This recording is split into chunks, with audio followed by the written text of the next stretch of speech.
Brandon, knew I started kissing boys at a young age, and I had boyfriends, but he didn't know that I was molested when I was young. He didn't know that some of those boyfriends I went further than kissing with, because I was afraid that if he knew, how damaged I really was, that he wouldn't want to be with me or even be my friend. So I definitely put a mask on, and it definitely stayed there for about 20 years. So Heather and I dated for a couple years, and then we got married in 2004 when we were just 20 years old. And just a couple years after that, I fell back into my addiction. I wasn't searching out porn on the internet this time, but it was in movies and TV, rated R, whatever I could see. And so that just crept back into my life, and I was stuck there again. One of the things that Dr. Ted Roberts says within the Conquer series, it says, don't disclose to your wife right away. Once you've been clean for 6 months, disclose to her. And I was doing great. We were sharing it at different churches. Probably shared it with 60, 70 guys at that point, and had no problem sharing my story. But I had a mental date on my calendar, this is when you're going to tell your wife. And that date came and it went, and had lots of opportunities to share with her. And I never did. I struggled feeling like I wasn't good enough. I felt like I wasn't a good enough mom. I didn't feel like I was a good enough wife. And plus I was gaining weight here and there, and it was just such a struggle. Anyways, once the kids got a little bit older, I was able to get back to work. There was a coworker that was 20 years older than me, and he was extremely intimidating, and he manipulated a lot of people to get what he wanted. And I remember even my boss, who's a bigwig, would tell me, I'm so glad you're friends with this person because he's nicer, and I encourage you to be his friend. But unfortunately that relationship ended up being more than that, and it became sexual, and I don't know how to get out of that. A few years later, at work, ended up another relationship with another coworker, but this time this ended up being longer and still became sexual, and it ended up being more twisted because it entwined with our families, and it just was such a double life. It was I could switch it off and on like that. So I left and I got a new job, and it was the biggest blessing because it was the start of at least getting unstuck a tiny bit. And so I started avoiding this person, started working. Eventually over time it just faded, and then all of a sudden I have an opportunity to travel more, do things, and I ended up reconnecting with a childhood friend that ended up also becoming sexual, and I ended up hitting my rock bottom. That was the moment where I felt one,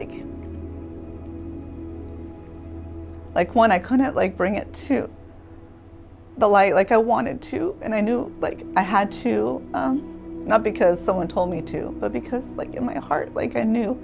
After another argument with Heather about her going out, making me feel like a single dad, leaving me home alone with the kids, she sat down and said, hey, we need to talk. And it's okay, here we go. I don't know what's going to be said, but so I went down away from the kids, and she sat down and told me,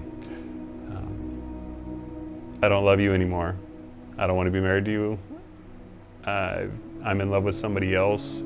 I've been unfaithful, and this is over. I thought he was going to have a bag packed at the back door, because that's how I felt I deserved that because of the things I've done. But it was a switch. It's the tone in his voice changed. And I believe that is God. Only God could do something like that. He talked to me in a softer tone. He loved me deeper than I've ever been loved. I packed a bag and I got in my car and I went away. I went and stayed with that childhood friend. And that only caused more pain for him and just more shame for me. I could see how stuck Heather was, and it just looked a lot like my own addiction when I was in the middle of it. And at this point, it wasn't even about saving our marriage. It's like I just wanted Heather to experience like the freedom and forgiveness that I knew from the Lord.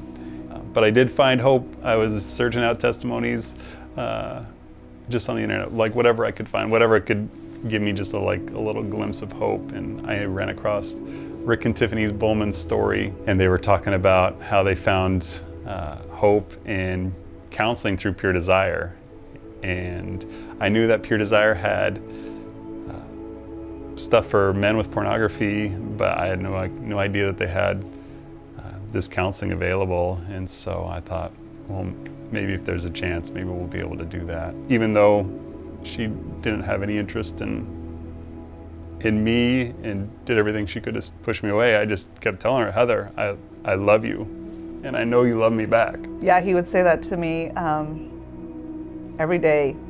I would leave really early in the morning for work, and I'd slam the door, get in my car and speed off, and he would just chase me down the driveway screaming, I love you, and I know you love me back. About a month after Brendan and I talked, I found a church that had a service on a Thursday night, because when I was working, I worked weekends, it just wasn't available. But I was to the point where I needed some help. I went, and I remember the church service. It talked about all these people in the Bible and how they were just terrible people, but how God used their story for good.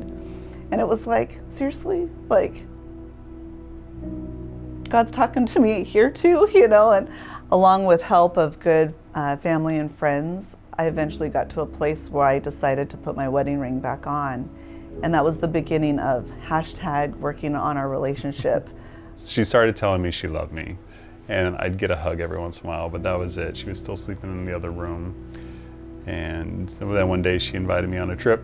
I was expecting to sleep in separate beds like the whole time. We had rented a place that had a few different beds, and I was okay with that. And we got there, and she gave me a kiss, and I thought, well, maybe this can work. And so we ended up, reconcile our marriage then, and got home, and she had moved all of her stuff into the apartment next door, and she came back to our bed and said, I don't ever want to leave our bed ever again. We had already done a lot of hard work, and then we got into Pure Desire counseling. They really helped put the final nail in those secrets that we could finally be open with each other. I can't believe that I was trapped for so many years, but I know I am finally free. In Mark chapter 2, it talks about how healthy people don't need a hospital, but sick people do. And I know Brandon and we haven't arrived yet, and we will continue to be in recovery. Even though the worst parts of our story are behind us, we spent so many years hiding our secrets, but now we know God's calling for our life, and it's because God will use our story for good.